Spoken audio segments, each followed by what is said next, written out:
Tu veux savoir si son retour est un vrai choix d'amour ou juste une revanche d'ego. Première analyse 100% gratuite. Un homme peut revenir pour 2 raisons.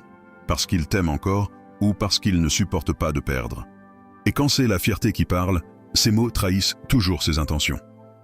1. Tu vois bien que je suis revenu. Il se félicite d'être là, comme si sa simple présence effaçait tout. Mais un vrai retour ne se prouve pas par une phrase. Il se prouve par des actes, des excuses, une reconstruction. S'il insiste là-dessus, ce n'est pas de l'amour. C'est une tentative de montrer qu'il garde le pouvoir. 2. Tu aurais dû m'attendre. Il ne voit pas ton chemin, ta douleur, tes efforts pour avancer. Il ne pense qu'à sa place. Cette phrase n'est pas une preuve de sentiment. C'est une exigence d'ego. Il ne supporte pas que tu aies vécu sans lui. 3. On oublie et on repart. Il croit que tout peut se gommer d'un coup.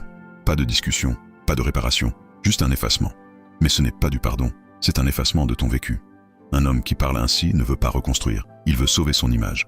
Ces 3 phrases sont des signaux clairs. Elles ne viennent pas de l'amour, mais de la fierté. Un homme sincère reconnaît, répare et agit. Un homme d'égo exige, minimise et se vante. Ta force face à ces phrases ne tombe pas dans le piège de croire que son retour est une preuve.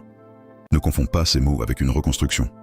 Parce que si tu acceptes un retour dicté par l'orgueil, tu acceptes une relation bancale. Ta clarté, c'est de poser tes standards. De lui montrer qu'un vrai retour demande plus qu'une phrase répétée. Et toi, dis-moi en commentaire. As-tu déjà entendu ces phrases lors d'un retour qui sonnait faux? Et si tu veux ta première analyse 100% gratuite, contacte Bacha dès maintenant.